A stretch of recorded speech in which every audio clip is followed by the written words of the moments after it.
Your bank account reflects your brain wiring, not your work ethic. Most people hustle harder. You're still broke. Why? What if poverty is a neural pattern you inherited? 3 unconscious programs sabotage every dollar you touch. Rewire them. Watch wealth become automatic. This isn't motivation. It's neuroscience. You're 60 minutes from your first mental shift. Will you recognize the pattern destroying your income? Right now, in this exact moment, something is happening inside your skull that determines whether you'll end this year wealthier or broker than you started it. It's not happening in your calendar or your business plan. It's happening in the 3 pounds of electrical tissue between your ears. And here's what nobody tells you. The same neural circuits that kept your ancestors alive on the savannah are the exact circuits sabotaging your bank account today. Let me be direct with you. If you've ever wondered why some people seem to attract money effortlessly while you grind yourself into exhaustion for scraps, the answer isn't work ethic. It is an opportunity. It isn't even luck. It's neuroscience. Your brain is running software, invisible programs installed before you could walk or talk, and those programs are executing financial commands without your conscious permission.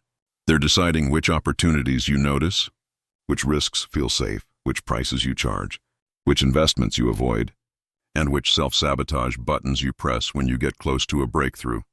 The uncomfortable truth is this: your brain was designed for survival, not success. It was optimized to keep you alive in a world of predators and scarcity, not to build wealth in a world of abundance and opportunity. The same amygdala that saved your ancestors from lions is the part of your brain that makes a $10,000 investment feel like stepping off a cliff. The same neural pathways that helped humans survive famines are the pathways making you hoard resources and think small. Your threat detection system is so sensitive, so hair-trigger responsive, that it interprets opportunity as danger and change as death. And here's where it gets worse. The financial operating system running in your brain right now wasn't even designed by you. You inherited it. You absorbed it from your parents, your neighborhood, your early experiences with money. By the time you were 7 years old, your unconscious financial identity was essentially locked in place. Maybe you watched your parents fight about money every Sunday night. Maybe you heard, "We can't afford that," so many times it became the soundtrack of your childhood. Maybe you learned that wealthy people are greedy, that wanting more makes you selfish, that money is the root of all evil. These weren't just ideas. They were neural pathways, carved deep into your brain's architecture, and they've been running your financial life ever since. But here's the part that changes everything. Your brain is plastic. Not in the toy sense, in the neurological sense. Neuroplasticity means your brain can rewire itself, can build new circuits, can literally change its physical structure based on what you practice and focus on. The same mechanism that locked in those poverty programs can install wealth programs. The same neural flexibility that made you afraid of money can make you magnetic to it. You can change your brain. And when you change your brain, you change your bank account. This isn't manifestation. This isn't positive thinking. This is hard neuroscience. When researchers scan the brains of wealthy people versus broke people, they find measurable differences in activation patterns, in neurotransmitter levels, in the size of specific brain regions. Wealth shows up in brain scans. Poverty shows up in brain scans. Your financial reality is, quite literally, all in your head. Change the head, change the reality. Over the next few hours, you're going to learn exactly how to do that. You're going to identify the specific circuits keeping you stuck. You're going to understand why your best intentions keep failing.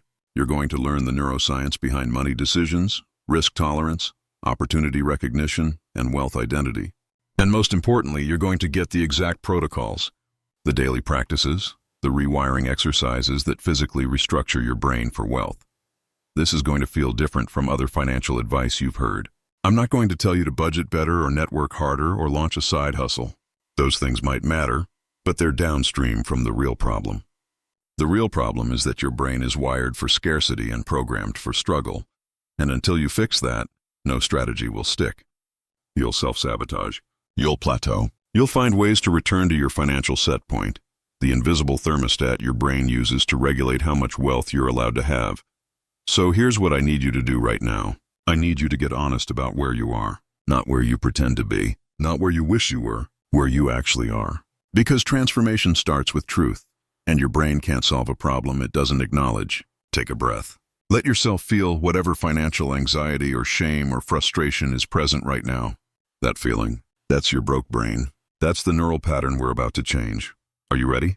Because what you're about to learn will permanently alter how you think about money, success, and your own potential.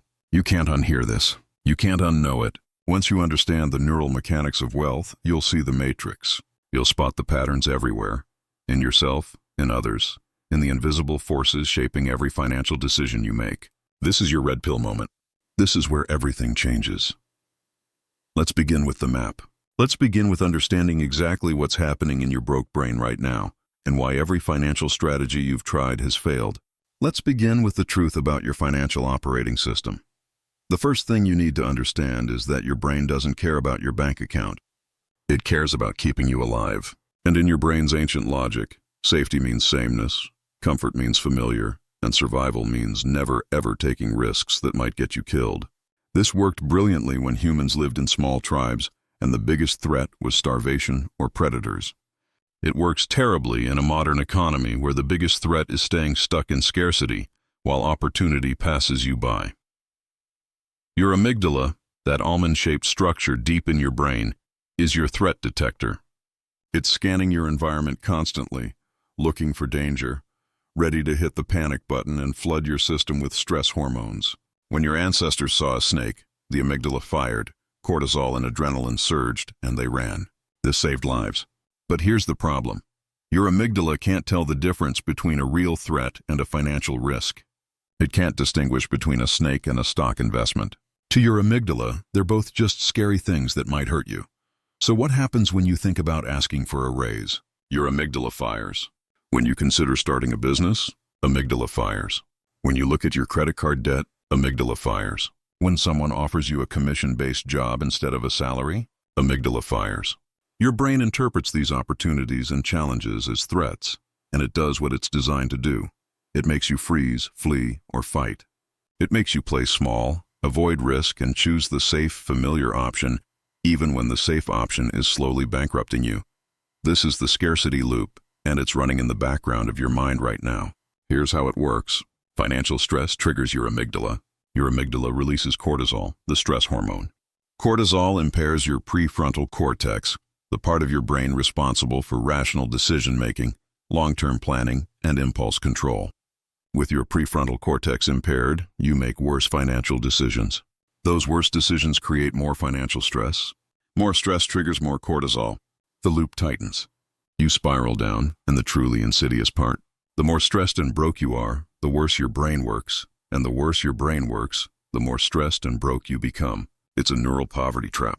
Your brain literally cannot think its way out of scarcity when it's drowning in scarcity. The cognitive bandwidth required to make good financial decisions is exactly what stress steals from you.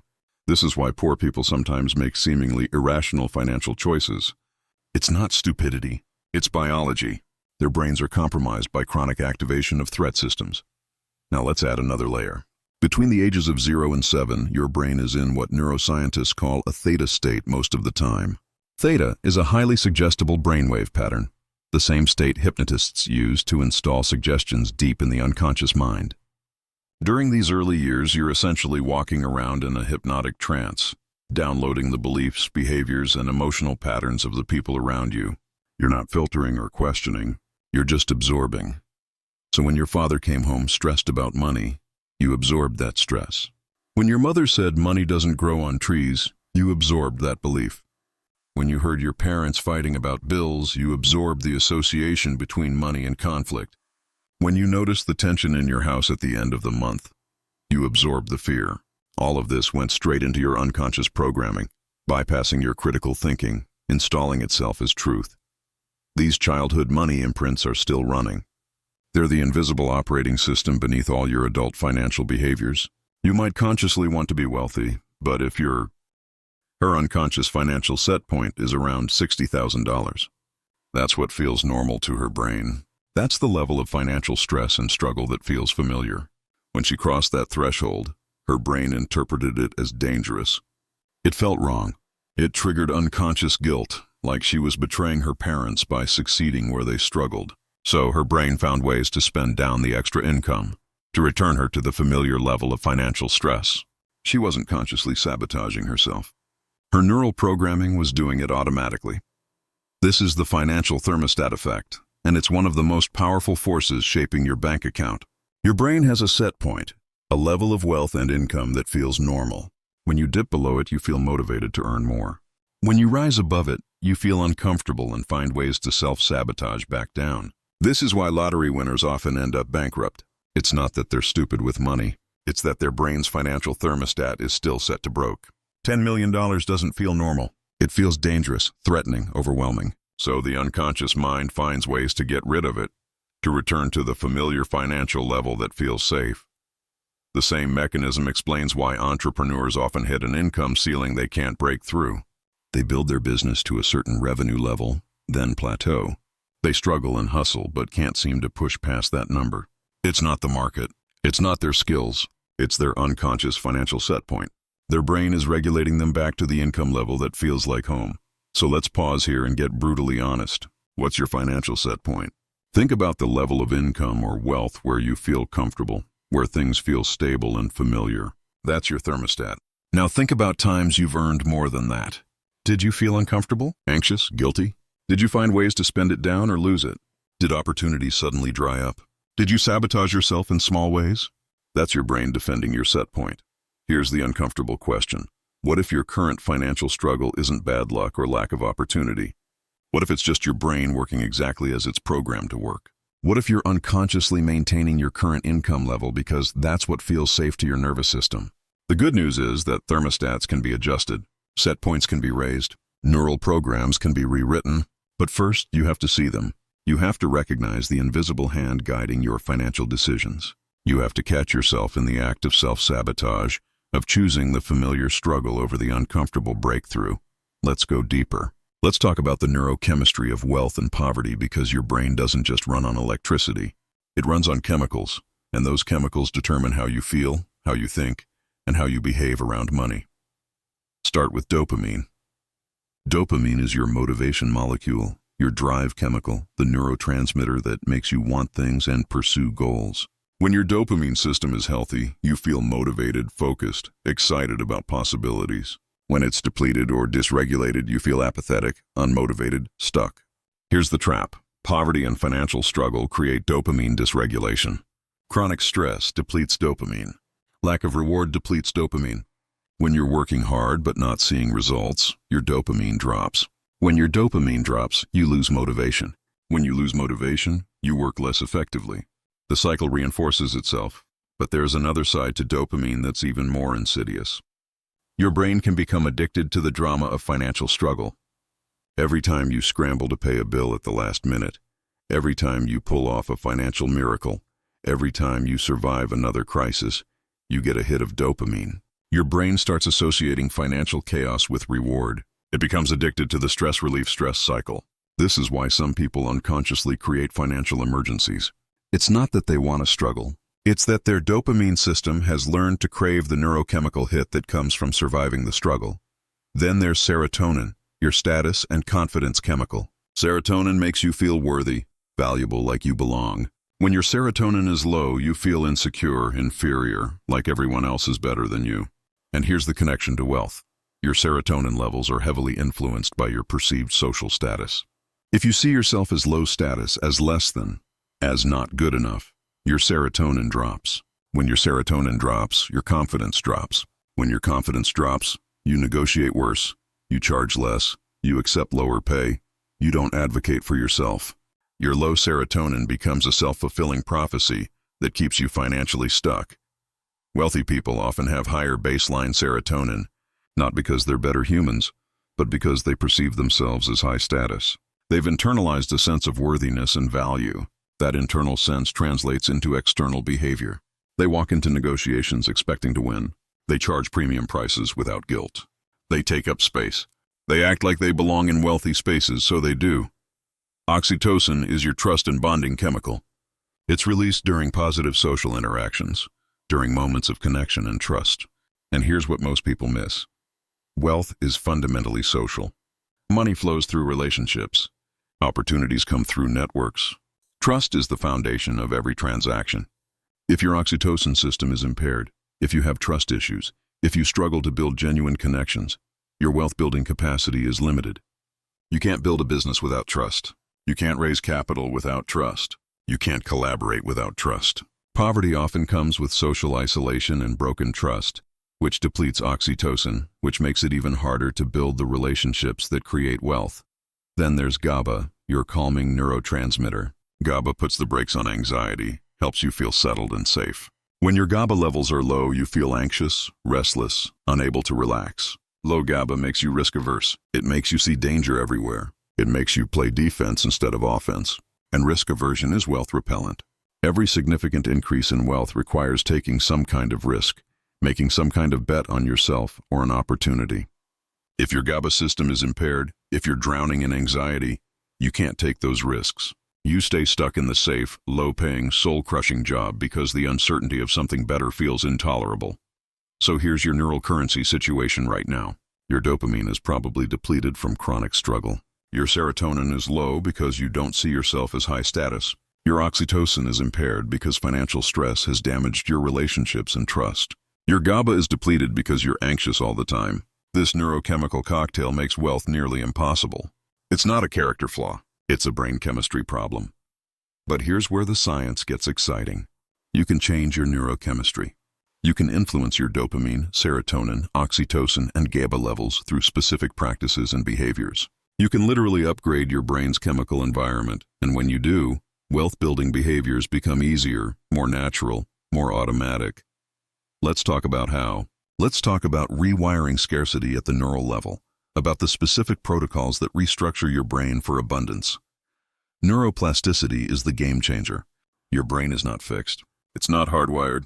It's constantly changing, constantly rewiring itself based on what you practice, what you focus on, what you repeatedly think and do. Every thought you think strengthens certain neural pathways and weakens others. Every action you take reinforces certain circuits and prunes others. Your brain is a garden, and what you water grows. The problem is, you've been watering scarcity. You've been practicing poverty thinking. You've been rehearsing fear and anxiety and not enoughness. Every time you think, I can't afford that, you strengthen the scarcity circuit. Every time you feel anxious about money, you deepen the anxiety pathway. Every time you tell yourself you're bad with money, you reinforce that identity. You've been training your brain to be broke. But you can train it differently. You can practice abundance thinking with the same repetition and intensity. You can install new circuits, new patterns, new defaults. It takes about 21 days of consistent practice to start building a new neural pathway. It takes about 90 days for that pathway to become strong enough to compete with the old pattern. It takes about 6 months for the new pathway to become the dominant automatic response. This is not fast.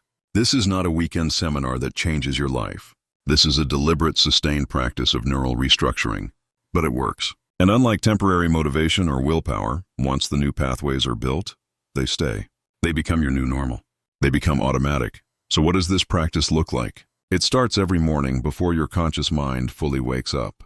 In that space between sleep and waking, your brain is in a theta state, that same highly suggestible state you were in as a child.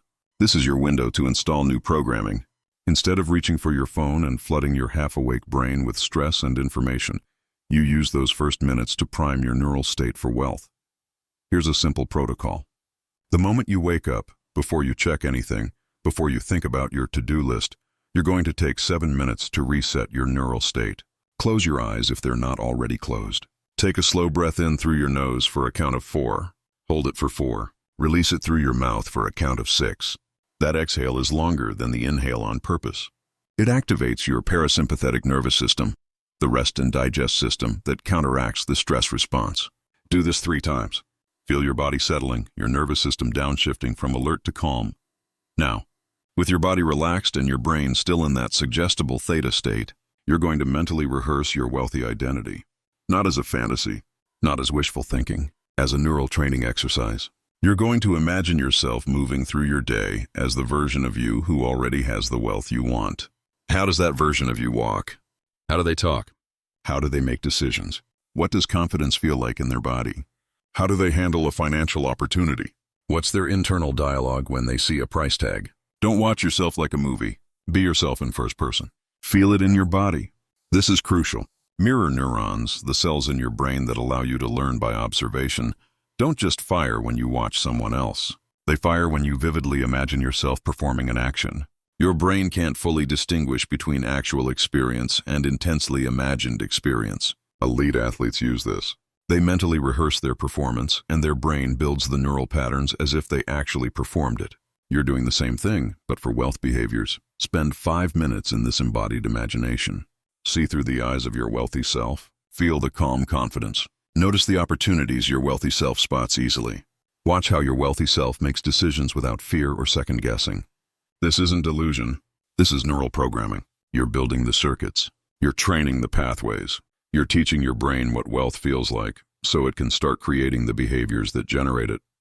Then, before you open your eyes fully and start your day, you're going to plant 3 specific images in your mind. 3 concrete money wins you want to experience. Maybe it's a specific amount in your bank account. Maybe it's closing a deal. Maybe it's getting a raise. Keep them short-term, achievable within 90 days. Make them specific and visual. Your reticular activating system, the part of your brain that filters reality and determines what you notice, needs clear targets. The more specific your target, the better your RAS can spot opportunities that match it. That's your morning protocol. 7 minutes. Every single day. Non-negotiable. Because here's the truth about neuroplasticity. It requires consistency and repetition. You can't rewire your brain in one intense session. You have to practice the new pattern every day until it becomes stronger than the old pattern. Your scarcity programming has decades of repetition behind it. Your abundance programming needs daily practice to catch up. But morning priming is just the start. Throughout your day, you need to catch your old programming in the act and interrupt it. This is called pattern interruption, and it's one of the most powerful neuroplasticity techniques. Every time you notice yourself thinking a scarcity thought, like, I can't afford that, or money is hard to make, or I'm bad with money, you need to catch it, stop it, and replace it with a new pattern. The catch is crucial. You can't change what you don't notice, so your first job is to become aware of your money thoughts. Start paying attention to the internal dialogue running in the background when you think about finances. What are the phrases you repeat? What are the beliefs you assume are true? What are the emotional reactions that arise automatically? Once you catch the old pattern, you interrupt it, literally. Say stop out loud if you can, or firmly in your mind if you can't. Shake your head. Take a breath. Break the state. Your brain was about to run down the old neural pathway. You just interrupted the pattern before it could complete. This weakens the old pathway. Every interruption degrades it a little bit, then immediately replace it with the new pattern. If you caught yourself thinking, I can't afford that, replace it with, how can I afford that? Or I'm figuring out how to afford that. If you caught yourself thinking, money is hard to make, replace it with, money flows to me easily as I provide value. If you caught yourself thinking, I'm bad with money, replace it with, I'm learning to manage money wisely. Notice those replacements aren't just positive affirmations. They're believable reframes. Your brain won't accept a statement that's too far from your current reality. If you're broke and you try to affirm, I'm a millionaire, your brain will reject it as false. But I'm learning to manage money wisely, or I'm figuring out how to afford that, those are believable. Those bypass your skepticism and plant a new possibility. Do this every single time you catch a scarcity thought. At first, you'll catch yourself after the thought has already run its course. That's fine. Interrupt it even retroactively. Eventually, you'll start catching the thoughts earlier, right as they're forming. Eventually, you'll catch them before they even fully form. And eventually, the old thoughts will stop arising altogether, because you've weakened those pathways so much that your brain defaults to the new pattern instead. This is the mechanism of neuroplasticity. Interrupt the old.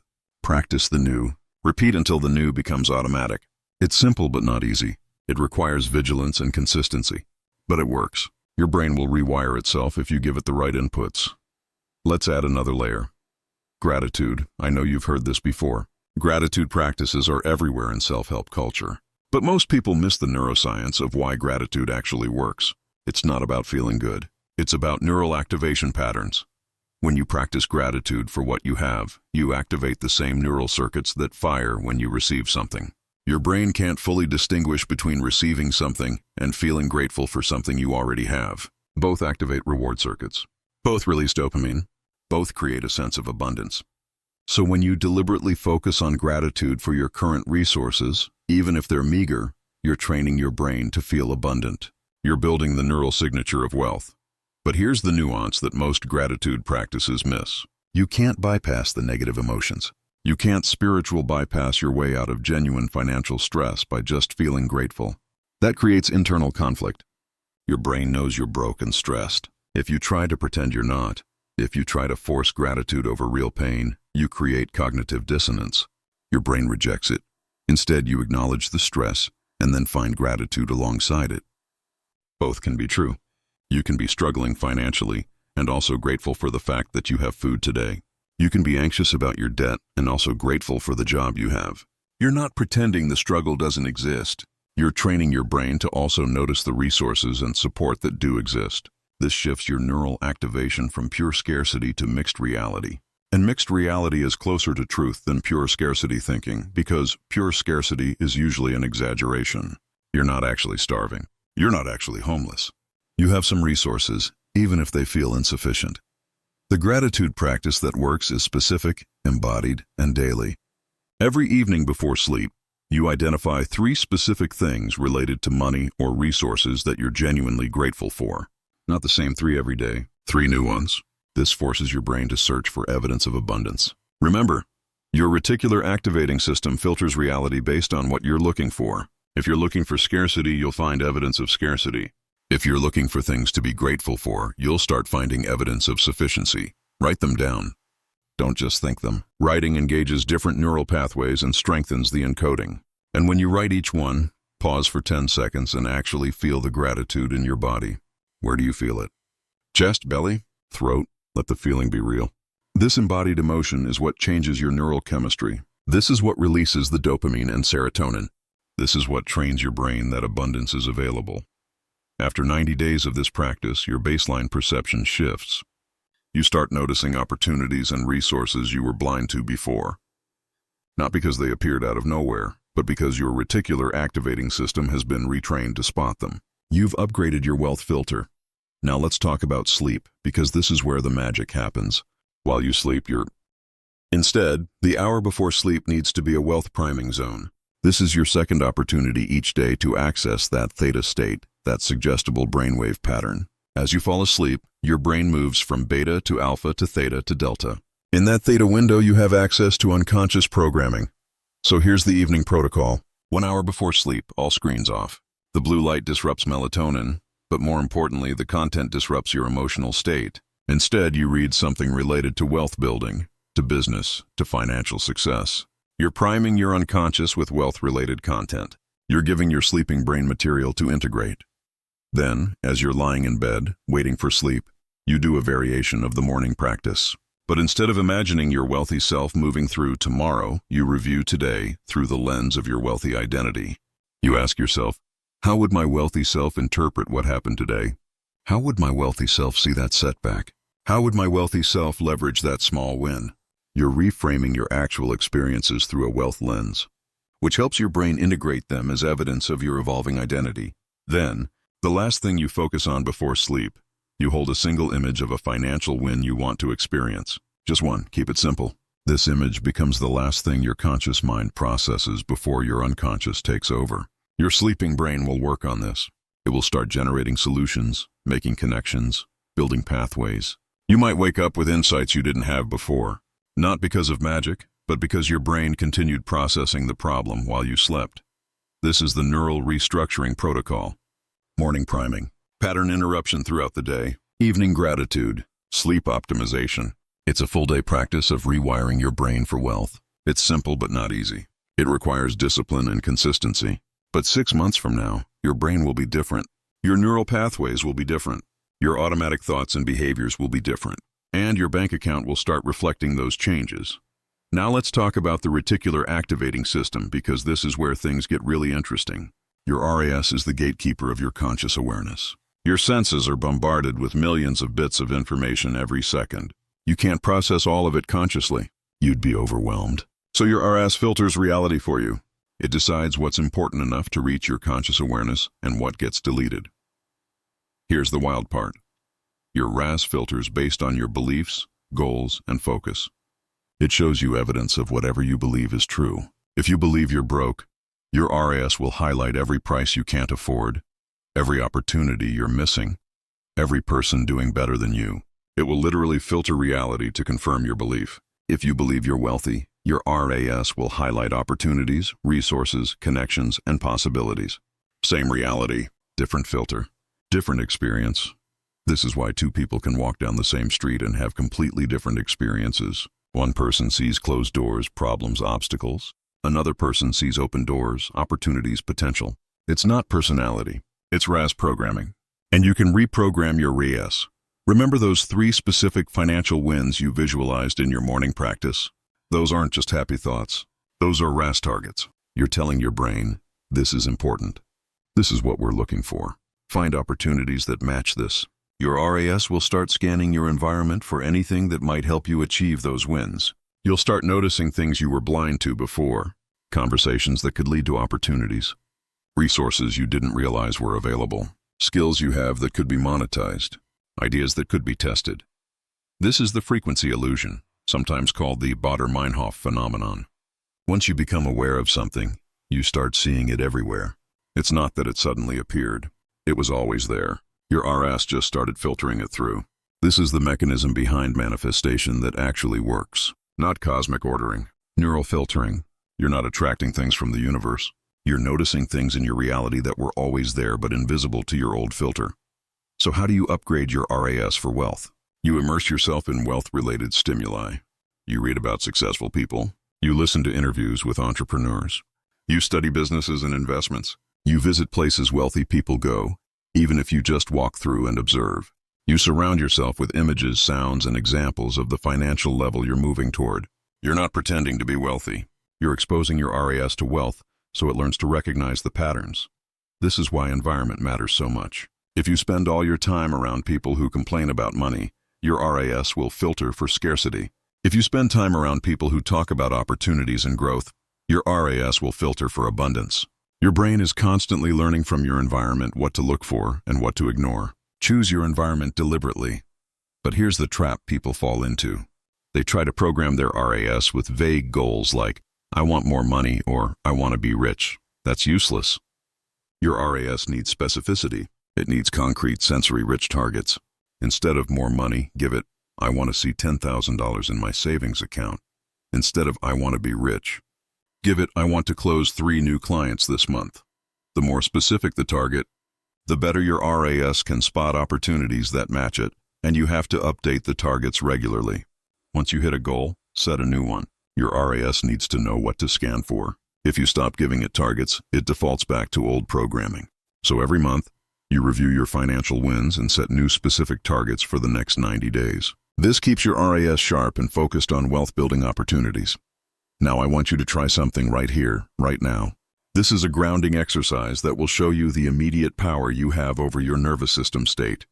You can do this anywhere. Anytime you feel financial stress creeping in, put one hand on your chest and one hand on your belly. Close your eyes if you can. Take a breath in through your nose for a count of 4, feeling your belly expand like a balloon. Your hand on your belly should move more than your hand on your chest. Hold that breath for a count of 4. Now exhale through your mouth for a count of 6, making a gentle whooshing sound. Feel your belly deflate. That longer exhale is the key. It activates your vagus nerve, the primary brake on your stress response. Do this 3 more times. 4 in, 4 hold, 6 out. 4 in, 4 hold, 6 out. 4 in, 4 hold, 6 out. Notice how your heart rate has already started to slow. Notice how your shoulders have dropped slightly. You just manually downregulated your stress response. You took control of your autonomic nervous system. This is power. This is the foundation of every good financial decision you'll ever make. Let's shift now to something deeper, something that might be uncomfortable but is absolutely essential. We need to talk about memory reconsolidation and why your financial blocks are probably rooted in emotional memories you haven't processed. Your brain stores memories in networks, especially emotional memories. When something traumatic or intensely emotional happens, your brain encodes not just the facts, but the feelings, the body sensations, the meanings you made from the event. These emotional memories are stored in your amygdala and hippocampus, and they can be triggered by similar situations decades later. Here's how this shows up financially. Maybe when you were a kid, you asked your parent for something at the store, and they snapped at you, embarrassed or stressed about money. You felt shame. You felt like you did something wrong. Your brain encoded that memory. Wanting things related to money creates shame and rejection. Now, as an adult, when you think about charging premium prices for your work or asking for a raise, that old memory gets activated. You feel shame. You feel like you're doing something wrong. You don't consciously remember the store incident. You just feel the emotional residue, and it makes you shrink, undercharge, or avoid asking altogether. Or maybe you watched your parents lose everything in a financial crisis. You saw their fear, their fights, their despair. Your brain encoded, money is dangerous and unstable. Now, as an adult, when you start accumulating savings, you feel unconsciously anxious. The money feels dangerous. It feels like it's going to disappear, so you sabotage it. You make a risky investment. You lend it to someone who won't pay you back. You spend it on something frivolous. You unconsciously get rid of it because having money triggers the old memory of losing money, and your brain wants to avoid that pain. These emotional memories are running your financial life from the shadows. You can't think your way out of them. You can't logic your way past them. You have to process them at the emotional level where they're stored. Here's where the science of memory reconsolidation comes in. For a long time, neuroscientists thought memories were fixed once they were consolidated. But recent research shows that every time you recall a memory, it becomes temporarily unstable, editable. There's a brief window where the memory can be updated, rewritten, or even erased. This is called reconsolidation, and it's the key to deleting poverty programs rooted in emotional memory. The process works like this. First, you identify a financial block you want to clear. Maybe it's fear of asking for money. Maybe it's guilt about wanting more. Maybe it's anxiety about success. Then you track that feeling back to its origin. You ask yourself, when was the first time I felt this way about money? Let your mind wander back through your history. Often an early memory will surface. Don't force it. Just allow it. When a memory comes up, you don't just think about it. You bring it into full sensory detail. Where were you? What did you see? What did you hear? What were the body sensations? What emotion did you feel? You're reactivating the memory network, opening it up for editing. Then, and this is the crucial part, you bring your adult self into the memory. You imagine yourself as you are now stepping into that childhood scene. You see yourself as a child experiencing that moment, and you intervene. Maybe you comfort your child self. Maybe you explain to your child self that this moment doesn't mean what they think it means. Maybe you tell your child self that they're not bad for wanting things, that the parents' stress wasn't about them, that they deserve abundance. This isn't just visualization. This is memory updating. Your brain is reconsolidating the memory with new emotional content, new meaning, new associations. The old memory doesn't get erased, but it gets updated. The emotional charge drains from it. The meanings you made from it shift. The automatic reactions it triggered start to fade. After you've spent time reimagining the memory with your adult intervention, you imagine a new ending. You give your child self what they needed in that moment. Maybe it's reassurance. Maybe it's love. Maybe it's the thing they wanted. You let the new version of the memory play out fully, with sensory detail, with emotion, with a resolution that feels healing. Then you rest. You let your brain integrate the new version. You don't analyze it or think about it. You just let it settle. Over the next days and weeks, you'll notice the old trigger doesn't hit as hard. You'll feel less reactive. You'll feel more free to act in ways that were blocked before. You can repeat this process with every financial memory that carries a charge. It takes time. It takes emotional courage to revisit painful moments, but it works. Research on memory reconsolidation shows that this process can permanently reduce or eliminate emotional reactions that have been in place for decades. Trauma therapists use versions of this with PTSD patients. You're using it to clear financial trauma. There's another technique that works powerfully for this: bilateral stimulation. This is the mechanism behind EMDR therapy, and it works by activating both hemispheres of your brain while you process a memory. The bilateral activation seems to facilitate the reconsolidation process, making the memory more accessible for updating. You can do a simple version of this yourself. While you're recalling a charged financial memory, you tap alternately on your knees, left, right, at about 1 tap per second. Or you move your eyes side to side while holding the memory in mind. The bilateral stimulation seems to reduce the emotional intensity of the memory and make it easier to reframe. Try this right now. Think of a mildly stressful financial memory. Nothing too intense for your first attempt. Maybe a time you couldn't afford something you wanted, or a time you felt embarrassed about money. Hold the memory in your mind. Notice the emotion that comes with it. Now start tapping your knees, left, right, about 60 taps per minute. Keep the memory in mind while you tap. After 30 seconds of tapping, pause. Notice if the emotional intensity has shifted. Often it drops significantly. This is bilateral stimulation in action. For deeper work, you'd continue this process longer and combine it with the memory reimagining technique described earlier. The goal of all this memory work is not to erase your past. It's to free you from the emotional grip your past has on your present. Your financial history doesn't have to determine your financial future, but as long as old emotional memories are running unconsciously, they will determine your behavior. Process them. Update them. Free yourself from them. Let's move now to something central, your identity. Because underneath all the behaviors and beliefs, underneath the emotions and memories, there's a core sense of self, and that self has a financial identity. You have an unconscious answer to the question, who am I financially? And that answer controls everything. Maybe your identity is, I'm someone who struggles with money. Maybe it's, I'm not good with numbers. Maybe it's, I'm generous to a fault. Maybe it's, I'm someone who can't catch a break. Whatever your financial identity is, it's running in the background and it's generating behaviors that match it. You can't outperform your identity for long. You might push yourself to act differently temporarily, but you'll always snap back to behaviors that match who you believe you are. This is the self-concept loop. Your identity generates your behaviors. Your behaviors create your results. Your results reinforce your identity. The loop closes. And unless you change the identity, the loop just keeps running. The tricky part is that your identity feels like truth. It feels like that's just who you are, but it's not truth. It's just a story you've been telling yourself for so long that you've forgotten it's a story. Your identity is not fixed. It's not genetically determined. It's constructed from beliefs, experiences, and repeated patterns. And because it's constructed, it can be reconstructed. So how do you change your financial identity?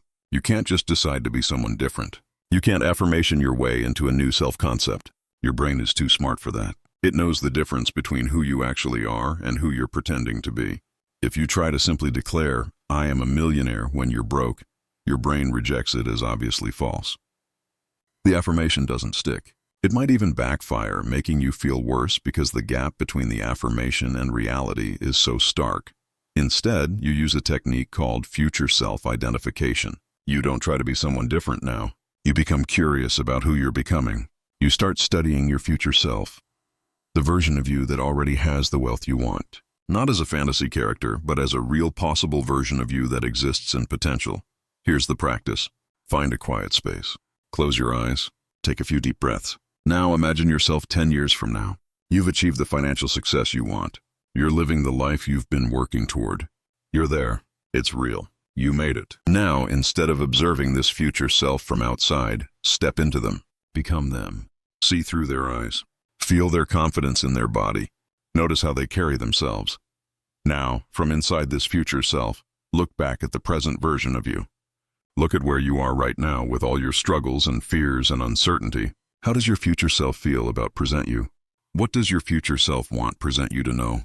What would your future self say to you right now? Often people are surprised by what arises in this exercise. The future self is usually kinder, more understanding, more encouraging than the present self ever is. The future self sees the present struggle as necessary, as part of the journey, not as evidence of failure. The future self often has a sense of gratitude for the present self's efforts, even the fumbling ones. Now, still embodied as your future self, ask, what 3 things does present me need to start doing now to become you? What behaviors, what practices, what changes would make the biggest difference? Listen, let the answers arise. Don't force them. Your future self knows. Your future self has the perspective present you lacks. When you finish this meditation, write down what came through. Those 3 things. Those become your identity-shifting practices. Those are the behaviors that match your future identity. And here's the key. You start doing them now, not as strategies or tactics, but as expressions of who you're becoming. You're not faking it till you make it. You're practicing the identity before the results arrive. For example, let's say your future self told you that you need to start treating your time as extremely valuable. Okay, so what does someone who treats their time as extremely valuable do differently? They say no to low-value activities. They don't waste hours scrolling. They don't do work for free unless it's genuinely strategic. They charge premium prices because their time is premium. They invest in help and automation so they can focus on high-leverage activities. You start doing these things now, not because you're wealthy yet, but because you're becoming the person who will be wealthy. This is identity-based behavior change. You're not changing your actions to get results. You're changing your actions to become someone. And when you become that someone, the results follow naturally.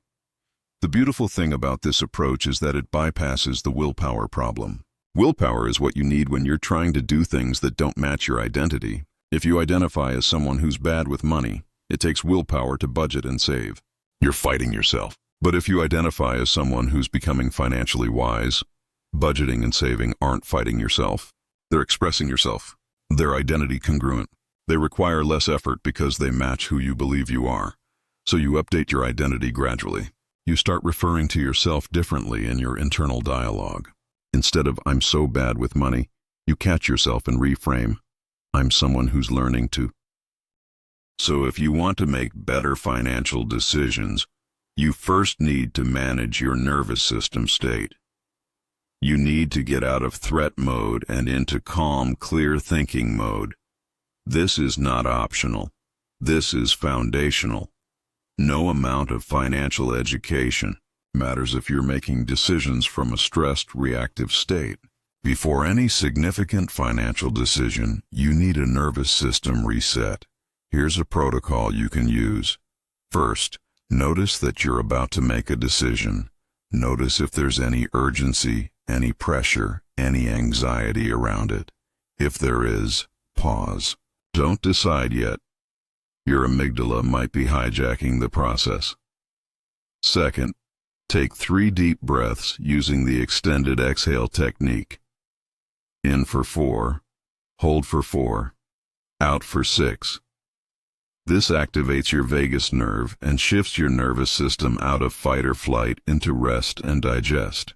You're manually overriding the stress response. Third, do a body scan. Notice where you're holding tension. Shoulders, jaw, belly. Breathe into those areas. Let them soften. Physical tension is linked to mental tension. Release the body, and you release the mind. Fourth, ask yourself, what would my wisest self do here? Not your reactive self, not your scared self. Your wisest self, the part of you that has perspective and clarity. What would that part of you choose? Fifth, consider the decision from a time travel perspective. The 10-10-10 rule. How will you feel about this decision in 10 minutes? In 10 months? In 10 years? This forces your brain to consider long-term consequences, not just immediate relief or gratification. Your reactive brain only cares about right now. Your wise brain cares about your future self. After you've done this protocol, make your decision. It won't always be the perfect decision, but it will be a decision made from a state of clarity, not panic. And over time, as you practice making decisions from this calm, clear state, you get better at it. Your prefrontal cortex gets stronger. Your default decision-making improves. There's another decision-making trap worth understanding: the regret-learning split. When you make a decision that doesn't work out, your brain can process it in 2 different ways. It can activate regret circuits or learning circuits. Regret circuits make you feel terrible, shame you, and often paralyze you from trying again. Learning circuits extract the lesson, update your models, and prepare you to do better next time. Which circuit activates depends on your self-talk. If you beat yourself up, if you call yourself stupid, if you catastrophize the mistake, you activate regret circuits. This feels terrible and doesn't help. If instead you say, "Okay, that didn't work, what did I learn?" you activate learning circuits. This still acknowledges the mistake, but frames it as useful information rather than evidence of your inadequacy. Wealthy people tend to have strong learning circuits and weak regret circuits. They make decisions, get feedback, adjust, and move forward. They don't wallow. They don't ruminate. They extract the lesson and apply it. This isn't because they're smarter or tougher. It's because they've trained their brain to process failure as data, not as identity confirmation. You can train this too. Every time something doesn't work out financially, practice the learning reframe. Literally ask yourself out loud, what's the lesson here? What would I do differently next time? What do I know now that I didn't know before? This trains your brain to automatically shift into learning mode instead of regret mode. Now let's talk about other people, because your wealth doesn't exist in isolation. Wealth is social. It's built through relationships, networks, collaborations, and trust. And your brain is exquisitely designed to learn from and be influenced by other people. Mirror neurons are the mechanism. When you watch someone perform an action, neurons in your brain fire as if you were performing that action yourself. This is how you learn by observation. This is how culture transmits. This is why children copy what they see rather than what they're told. Mirror neurons bypass conscious choice. You absorb the behaviors, attitudes, and emotional patterns of the people you're around. This means your network is programming your brain. If you spend most of your time around people who complain about money, who see themselves as victims of the economy, who believe wealth is impossible or immoral, your mirror neurons are absorbing that program. You're unconsciously downloading their financial operating system. It doesn't matter how much you consciously want to be wealthy. Your mirror neurons are pulling you toward the average of your network. There's research on this.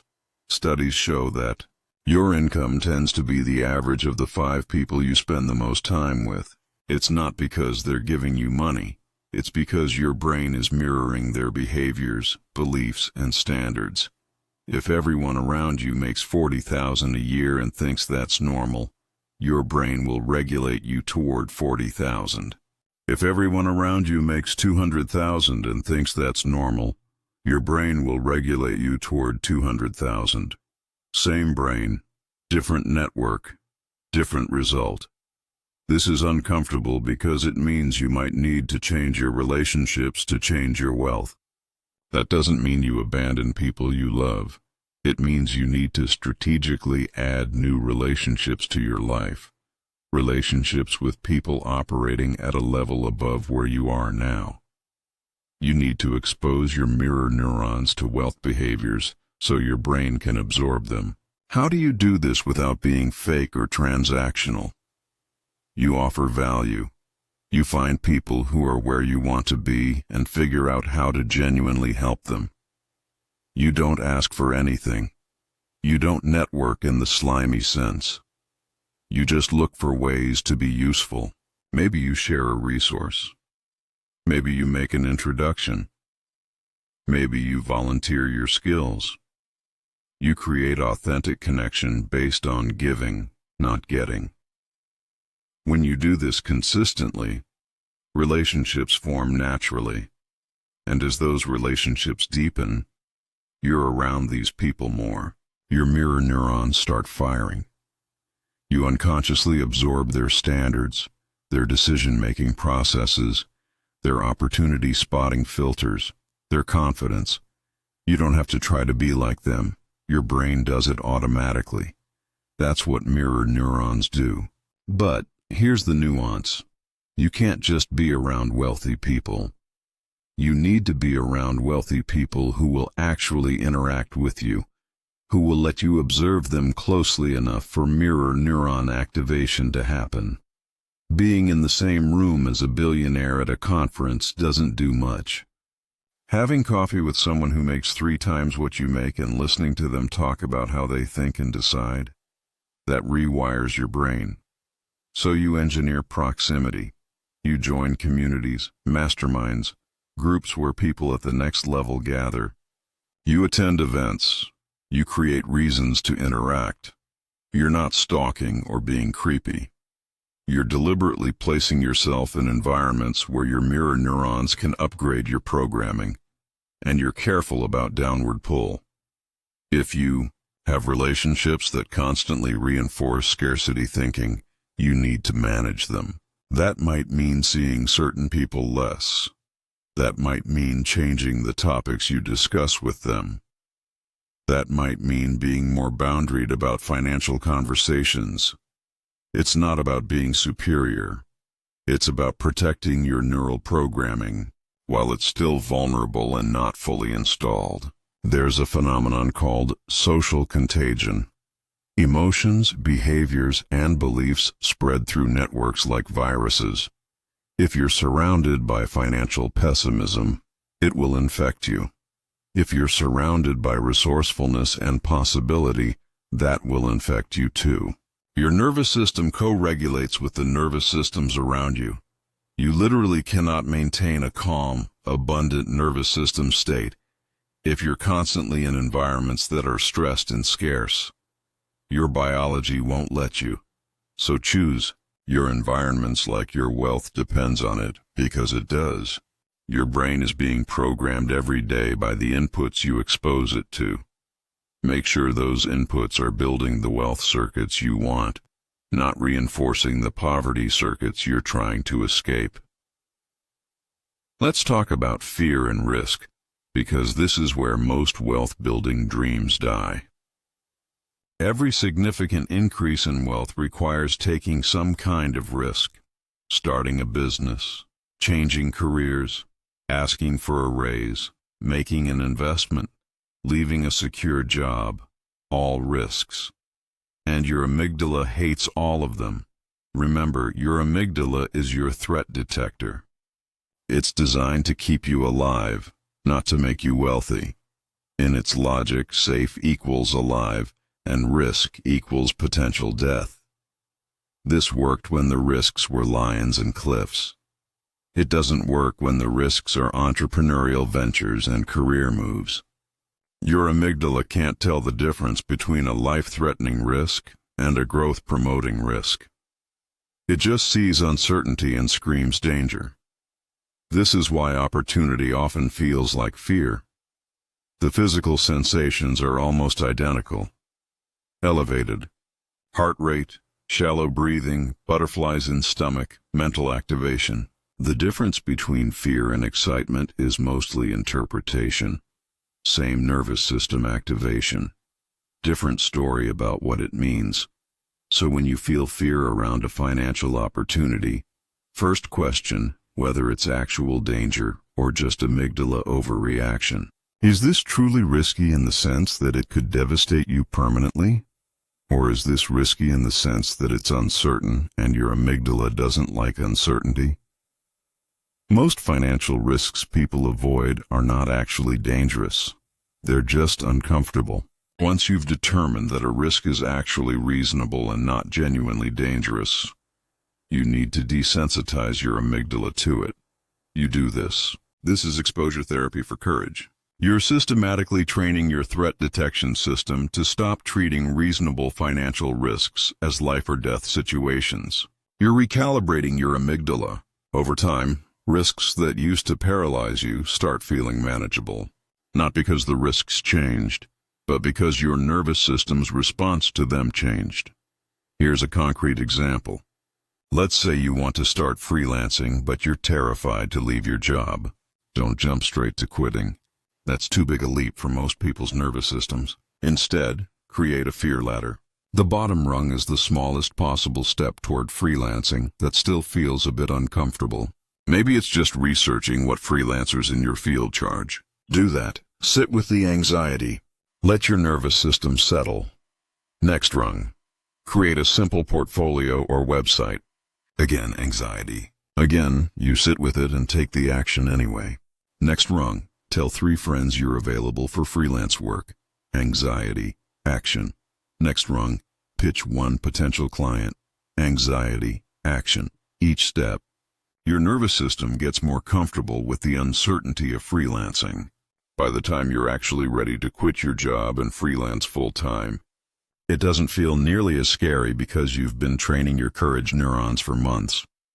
Most people try to jump from the bottom of the ladder to the top in one leap. Their amygdala freaks out. They feel overwhelming fear. They interpret the fear as, "This isn't right for me," and they retreat. But it wasn't that the opportunity was wrong. It was that they tried to do too much too fast for their nervous system to handle. Build the ladder. Climb it one rung at a time. Let your nervous system adapt at each level. This is how you become someone who can take bigger risks, not through willpower or forcing yourself, but through systematic desensitization. There's also a neural reframe that helps with risk. Instead of asking, "What if this goes wrong?" ask, "What if I don't try this and regret it?" Your brain is wired to avoid loss, but you can reframe the loss. The loss isn't what you might lose by trying. The loss is what you definitely lose by not trying. The opportunity, the growth, the possibility. When you frame inaction as the real loss, your brain's loss aversion starts working in your favor instead of against you. 10 years from now, you won't regret the risks you took that didn't work out. You'll have learned from them.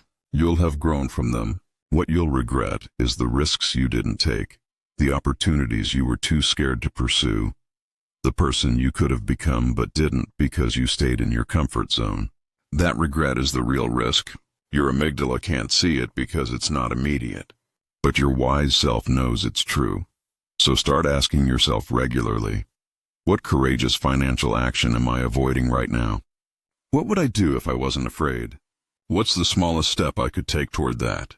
Then take the step. Feel the fear. Take the step anyway. Train your courage neurons. Become the person who can do hard things. Wealth will follow.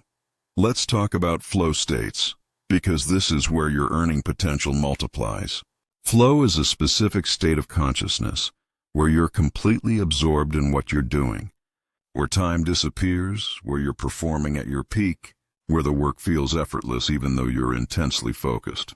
Athletes call it the zone. Artists call it being in the flow. Researchers call it a flow state. And it's one of the most valuable neural states you can learn to access. In flow, your productivity can increase by up to 500%. Your creativity explodes. Your problem solving improves dramatically. And it feels good. Flow is intrinsically rewarding. It's a state your brain wants to return to. So if you can learn to trigger flow regularly, you can multiply your income potential without working more hours. You're working in a higher quality neural state. Flow happens when several neural conditions align. First, your challenge level needs to match your skill level. If the task is too easy, you get bored. If it's too hard, you get anxious. Right at the edge, where you're stretching just beyond your current ability but not so far that you're overwhelmed, flow emerges. This is why video games are so addictive. They're designed to keep you right at that challenge skill sweet spot. Second, you need clear goals and immediate feedback. Your brain needs to know what it's trying to accomplish and whether it's succeeding. Ambiguity kills flow. Clarity enables it. This is why some work drops you into flow easily, and other work feels like slogging. If you don't know what you're trying to accomplish, or if you don't get feedback on whether you're doing it right, your brain can't fully commit. It stays partially distracted, monitoring, second-guessing. Third, you need to eliminate distractions.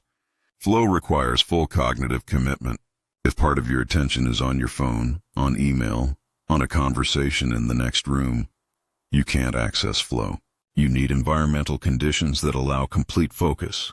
This is why deep work is so valuable and so rare.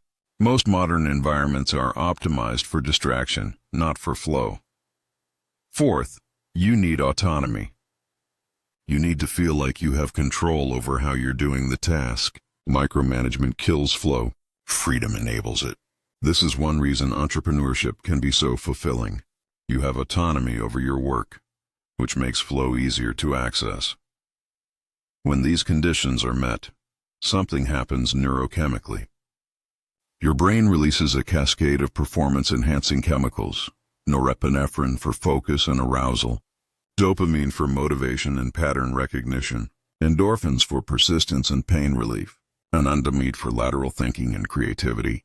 and serotonin for well-being at the end of the flow state. This cocktail of chemicals is why flow feels so good and why you perform so well in it. But here's the problem. Most people rarely experience flow.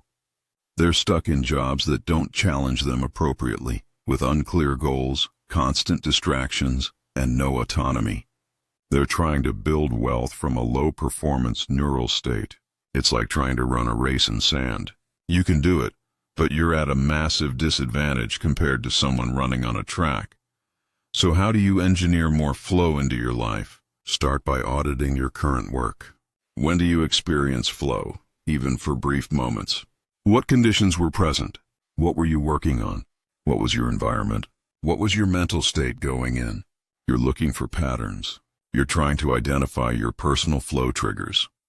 Once you've identified when flow happens naturally, you engineer those conditions more deliberately. Maybe you need to block out 3-hour chunks of uninterrupted time. Maybe you need to work in a specific environment. Maybe you need to start with a warm-up task that gets you focused before you dive into the main work. Maybe you need music or silence. Everyone's flow triggers are slightly different. Learn yours. Then structure your highest value work to happen during your flow windows. Don't waste your flow state on email or admin tasks. Use flow for the work that directly generates wealth: creating, selling, strategizing, problem-solving. Protect those flow windows fiercely. Treat them as sacred, because 3 hours in flow is worth more than 10 hours of distracted work. There's also a practice of dropping into flow more quickly through ritual. You create a consistent pre-flow routine that signals to your brain, it's time to focus now. Maybe you make a specific type of tea. Maybe you do 5 minutes of breathing. Maybe you put on specific music. Maybe you write down your goal for the session. The specific ritual doesn't matter. What matters is consistency. You do the same ritual every time before your focused work. Your brain starts associating the ritual with the flow state, and eventually, the ritual becomes a trigger.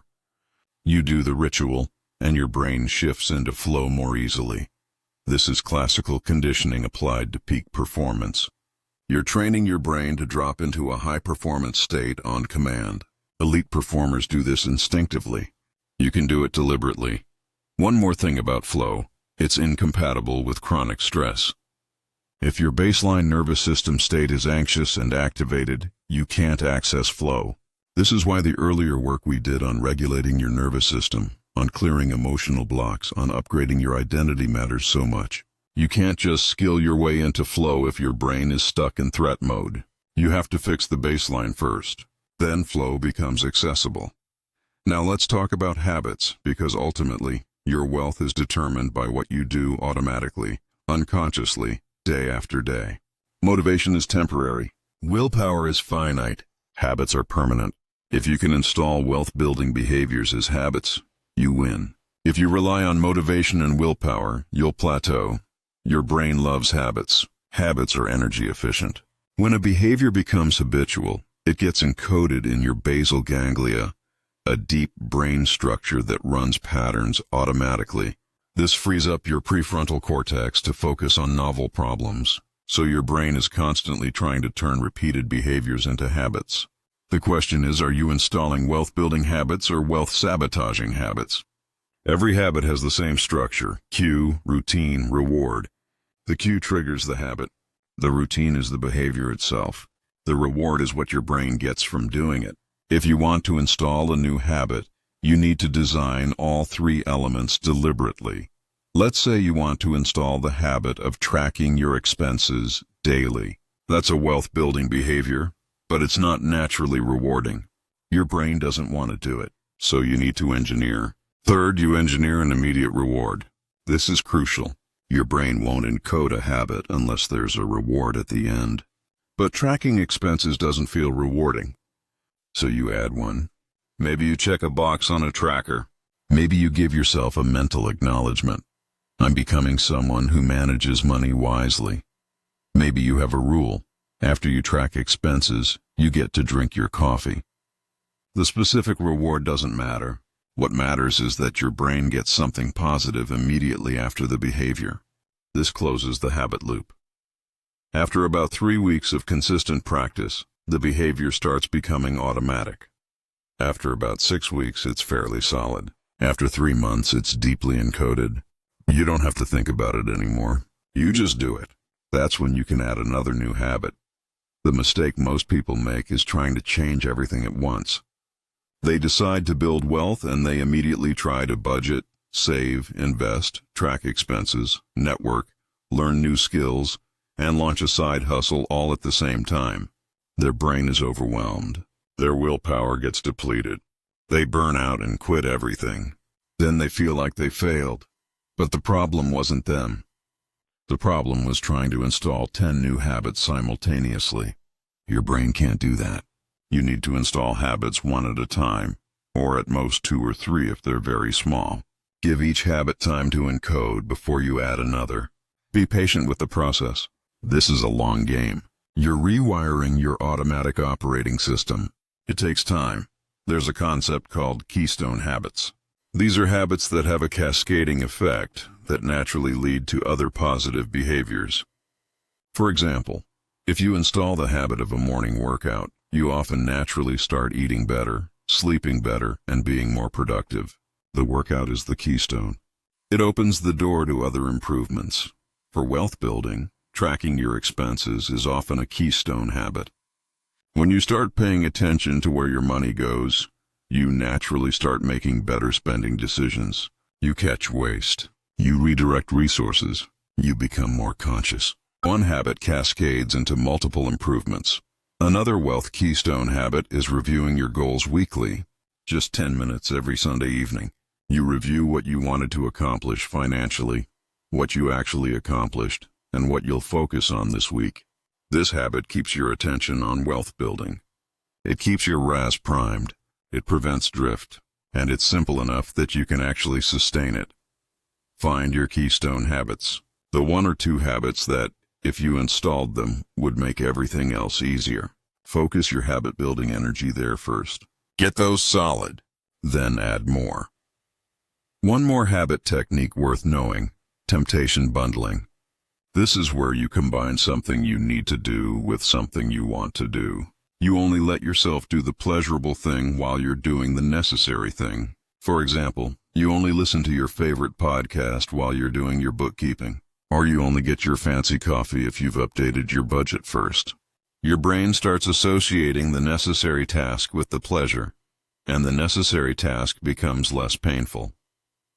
Eventually, it might even become something you look forward to because it's bundled with something you enjoy. The goal of all this habit work is to make wealth building automatic. You want to reach a point where you're doing the right financial behaviors without thinking about them, without forcing yourself, without relying on motivation. When that happens, wealth becomes inevitable. It's just a matter of time. The habits compound. The results accumulate. The trajectory shifts. Now we're going to bring all of this together. You've learned about your broke brain and how it was wired. You've learned about neurochemistry and how to optimize it. You've learned about neuroplasticity and how to rewire scarcity. You've learned about the reticular activating system and how to program it.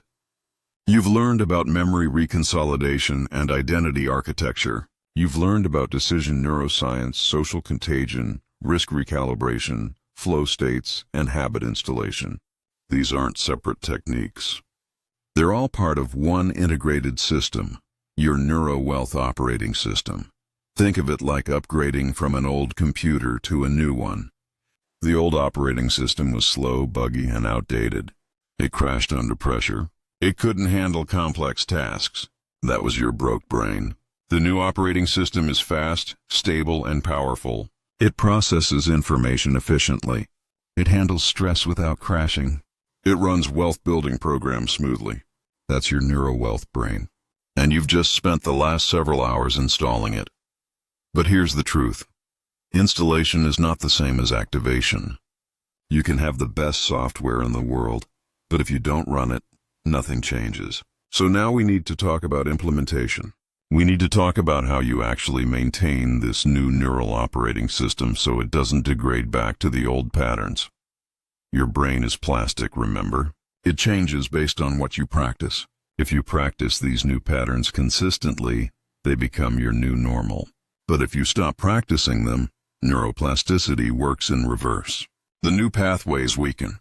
The old pathways resurface. You drift back to your old financial set point. This is why people go to seminars, get all excited, implement changes for 2 weeks, then gradually slip back to exactly where they were before. They installed new programs but didn't maintain them. Maintenance requires structure. It requires a schedule. It requires checkpoints where you assess whether the new programming is still running or whether you've defaulted back to old patterns.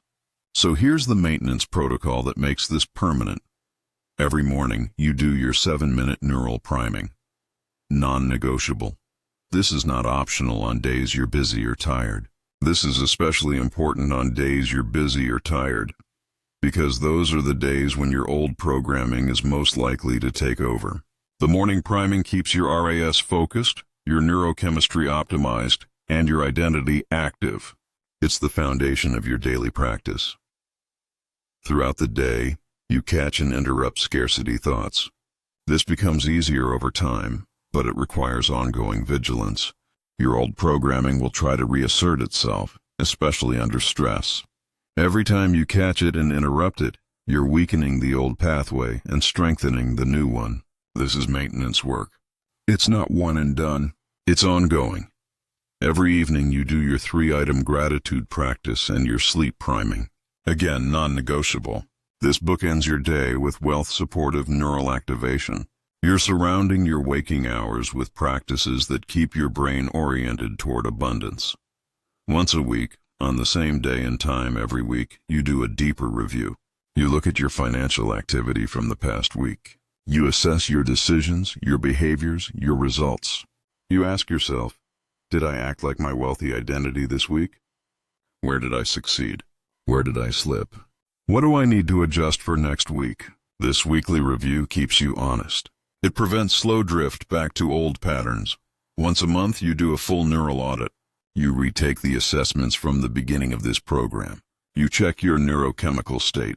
You review your memory work and see if any old triggers are still active.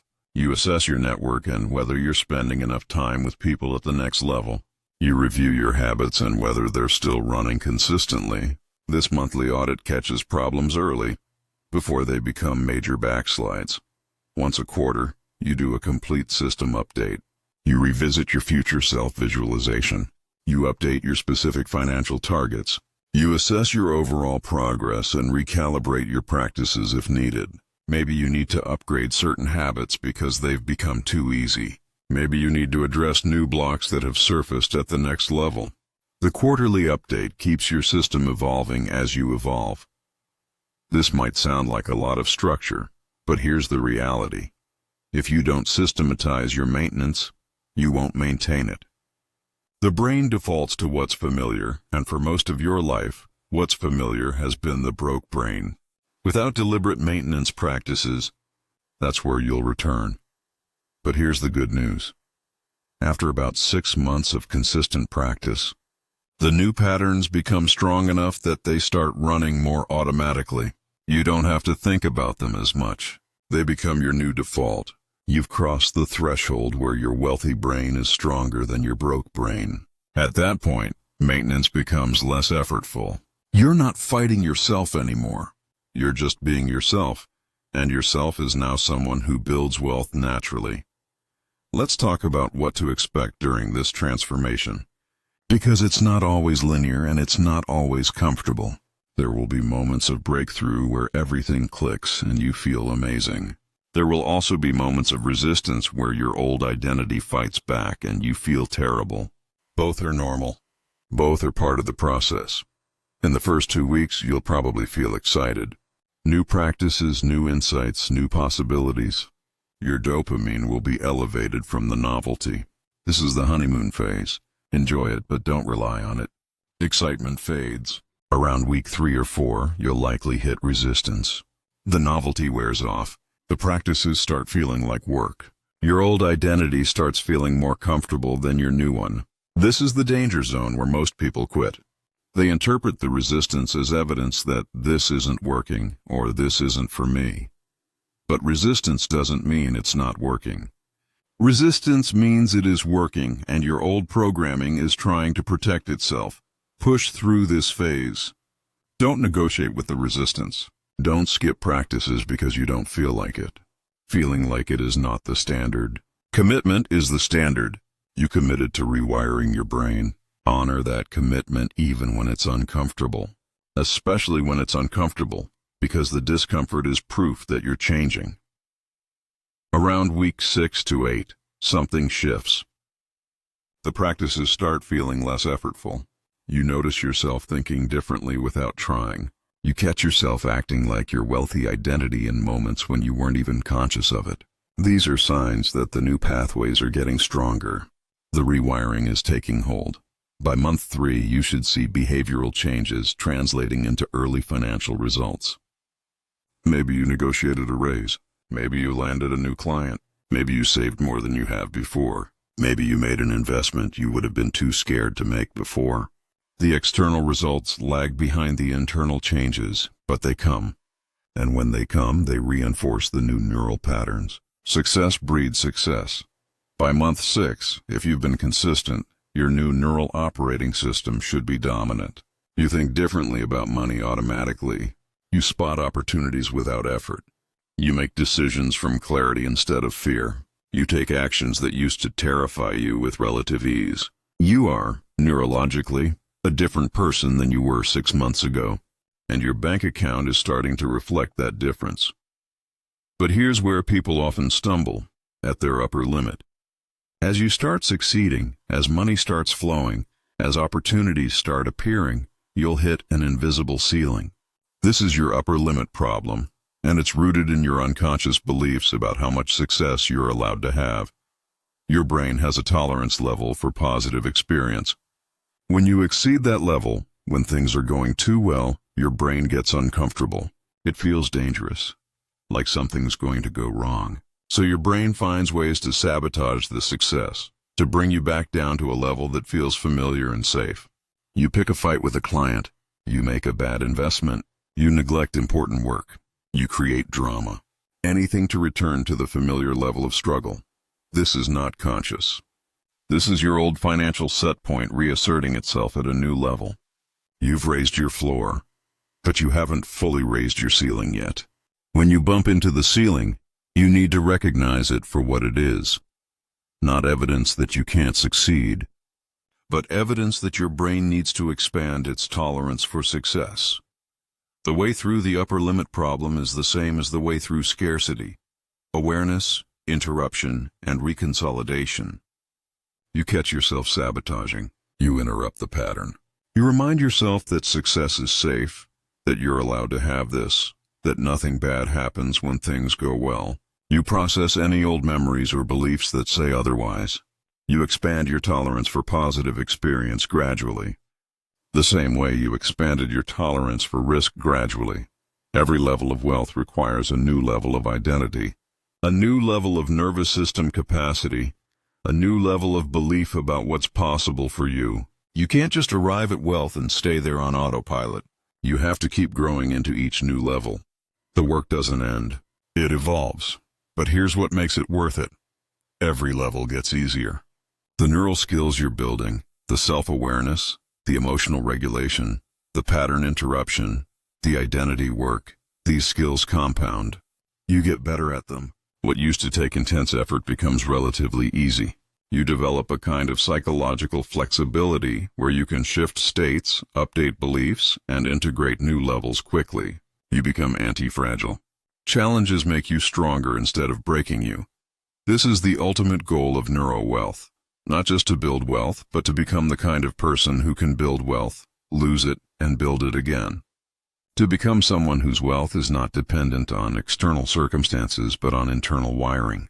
To become someone who knows how to use their brain as a wealth-generating tool. Because here's the deepest truth of all this. You are not your bank account. Your net worth is not your self-worth, but your brain does determine both. And when you understand your brain, when you know how to work with it instead of against it, when you can deliberately install the programs that serve you and delete the programs that sabotage you, you become free. Free from the unconscious patterns that have been running your financial life. Free from the fear and scarcity that kept you small. Free to create the wealth that matches your actual potential instead of the poverty that matches your old programming. Let's do one more practice together before we close. This is a visualization exercise that integrates everything you've learned and sets your brain up for ongoing success.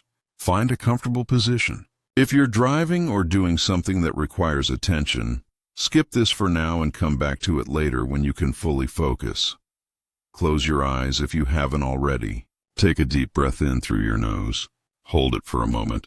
Let it out slowly through your mouth. Do this 2 more times. With each exhale, feel your body releasing tension, settling deeper into relaxation. Your shoulders drop, your jaw softens, your belly relaxes. You're creating space for something new to emerge. Now, imagine yourself exactly 1 year from today. A full year has passed. You've been practicing everything you learned in this program consistently. Every morning, you've primed your brain for wealth. Every day, you've caught and interrupted scarcity thoughts. Every evening, you've practiced gratitude and sleep priming. Every week, you've reviewed your progress. You've done the work. And it's paid off. See yourself 1 year from now. Notice where you are.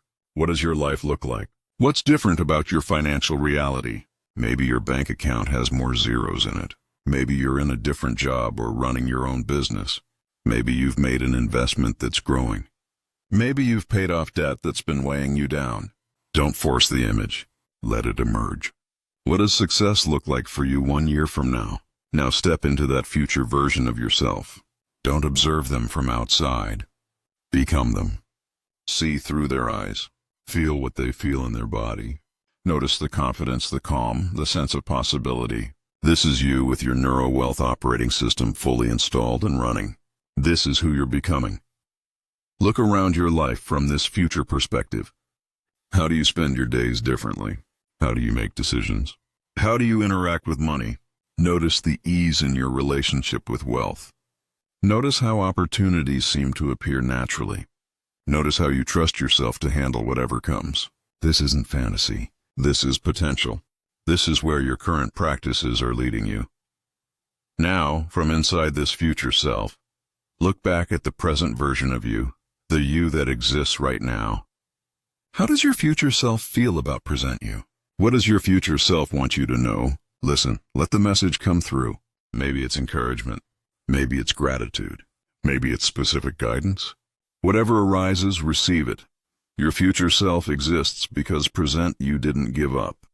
Present you kept practicing even when it was hard, even when results weren't immediate, even when the old programming tried to pull you back. Your future self is grateful for that persistence. Feel that gratitude flowing backward through time to you right now. Now ask your future self, what's the most important thing I need to remember over this next year? What will keep me on track when I'm tempted to quit? Listen for the answer. It might come as words, as a feeling, as an image. Trust whatever comes. Thank your future self. Feel the connection between who you are now and who you're becoming. They're not separate. They're the same consciousness at different points in the journey. You are becoming them with every choice you make, every practice you do, every old pattern you interrupt. Now, gently bring your awareness back to the present moment. Feel your body where you're sitting or lying. Wiggle your fingers and toes. Take a deep breath. When you're ready, open your eyes. That future self you just connected with, they're real. They exist in potential, and every day, with every practice, you're collapsing the distance between who you are now and who they are. You're becoming them. Not someday, today, right now. With this next choice, with this next thought, with this next action. So here we are, at the end of this journey and the beginning of yours. You came into this program with a broke brain, with scarcity circuits and poverty programming running unconsciously. You're leaving with a Neurowealth operating system, with the knowledge and tools to rewire every aspect of your financial psychology. You understand now that your bank account has been reflecting your brain wiring. You understand the neural mechanisms of scarcity and abundance. You understand how childhood imprints created your financial set point. You understand how neurochemistry influences your money behaviors. You understand how to use neuroplasticity to install new patterns.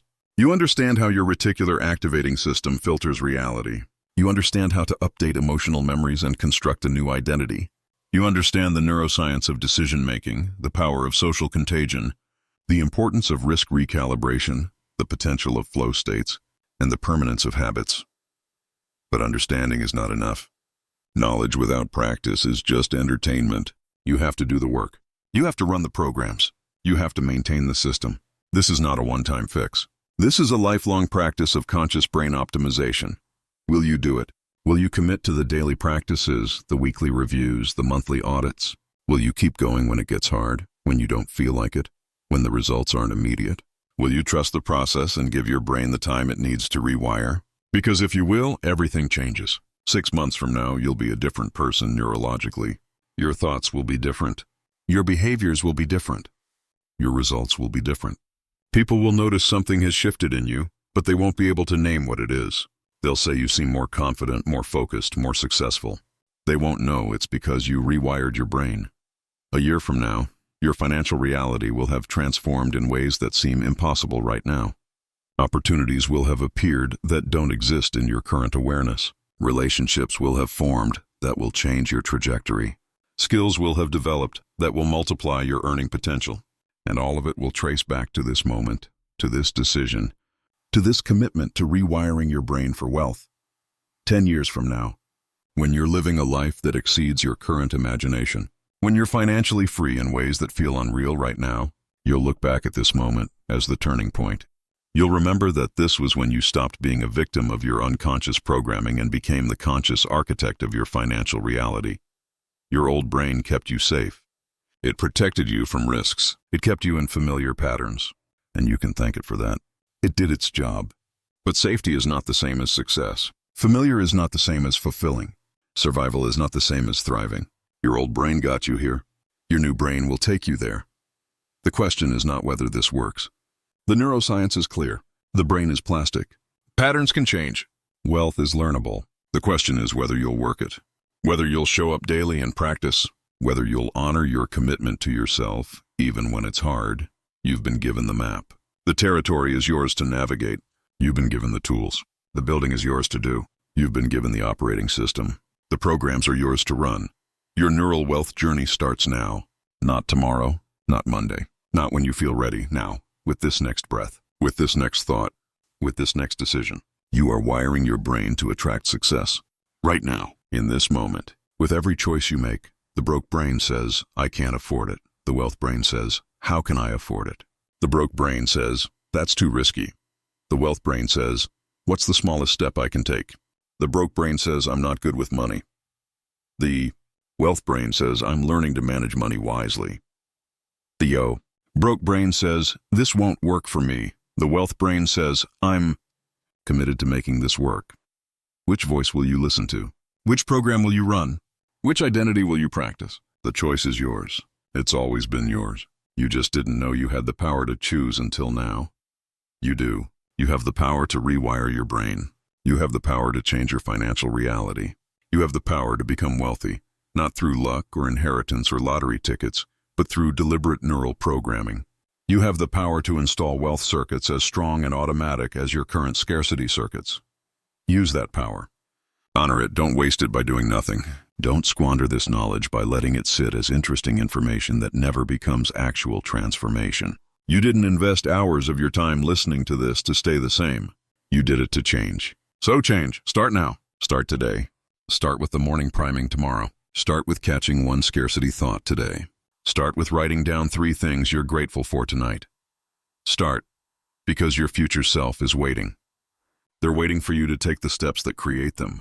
They're waiting for you to practice the patterns that build them. They're waiting for you to become them. And they're grateful in advance for your commitment, for your persistence, for your willingness to do the uncomfortable work of transformation. This is not the end of your financial journey. This is the beginning, the real beginning, the beginning with awareness, with tools, with power. Everything that came before was unconscious. Everything that comes after is conscious. You're no longer a victim of your programming. You're the programmer. Wire your brain for wealth. Attract the success you deserve. Become the person you were always meant to be. Your Neurowealth life is waiting. Welcome home.